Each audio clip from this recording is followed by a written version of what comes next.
LPG ക്ഷാമം cinema മേഖലയെയും പ്രതിസന്ധിയിലാക്കുന്നു. ഇതിനോടകം ഷൂട്ടിങ്ങിലുള്ള പല സിനിമകളുടെയും പ്രൊഡക്ഷൻ കോസ്റ്റ് ഉയരുമെന്നാണ് സൂചന. അതുകൊണ്ട് സർക്കാരിന്റെ പിന്തുണ വേണം എന്ന ആവശ്യവും ഉയരുന്നുണ്ട്. കാണാം കോട്ടയത്ത് നിന്ന് ടോബി ജോൺസൺ തയ്യാറാക്കിയ റിപ്പോർട്ട്.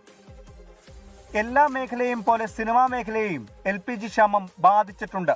ഒരു സിനിമയുടെ ചിത്രീകരണ വേളയിൽ നൂറുകണക്കിന് ആളുകൾക്ക് ദിവസവും ഭക്ഷണം തയ്യാറാക്കണം.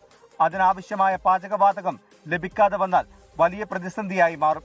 നിലവിൽ ഷൂട്ടിംഗ് നടക്കുന്ന സിനിമയിലെ പ്രൊഡക്ഷൻ കോസ്റ്റ് അതുകൊണ്ട് തന്നെ ഉയർന്നേക്കാം. കാറ്ററിംഗ് ചെലവുകൾ ഉയരുന്നത് സിനിമയുടെ മൊത്ത ബജറ്റിനെ ബാധിക്കുന്ന ഒരു ഘടകമാണ്. പ്രൊഡക്ഷൻ ഇപ്പോൾ നിന്നു പോകുന്ന അവസ്ഥയിലേക്ക് കാര്യങ്ങൾ എത്തി. കാരണം ഗ്യാസ് ഇല്ല.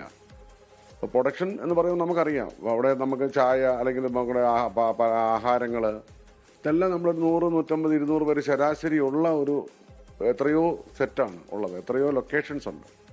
അതിൽ ഹോട്ടലിൽ നിന്നൊക്കെ ഭക്ഷണം നമുക്ക് ലഭിക്കാത്തൊരു സാഹചര്യമുണ്ട്. ഔട്ട്ഡോർ യൂണിറ്റുകൾക്കും കാരവാനുകൾക്കും ആവശ്യമായ ഇന്ധനത്തിന്റെയും ഗ്യാസിന്റെയും ലഭ്യതക്കുറവ് ഷൂട്ടിംഗ് ഷെഡ്യൂളുകളെ സങ്കീർണമാക്കാറുണ്ട്.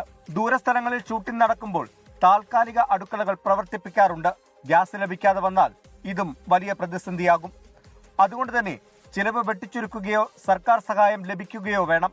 നമുക്ക് ഈ പറഞ്ഞ ഗ്യാസ് സംവിധാനങ്ങൾ, നമുക്ക് ഒരു കൊമേഴ്ഷ്യൽ ഗ്യാസിന്റെ സംവിധാനം നമുക്ക് ലഭ്യമാക്കാനുള്ള നടപടികൾ സ്വീകരിച്ചില്ലെങ്കിൽ സിനിമ നിന്നു പോകും, ഒരു സംശയം വേണ്ട.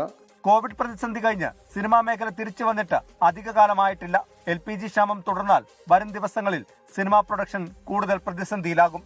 പ്രതിസന്ധി രൂക്ഷമാകുമോ എന്ന് സിനിമാ സംഘടനകളും ഉറ്റുനോക്കുന്നുണ്ട്.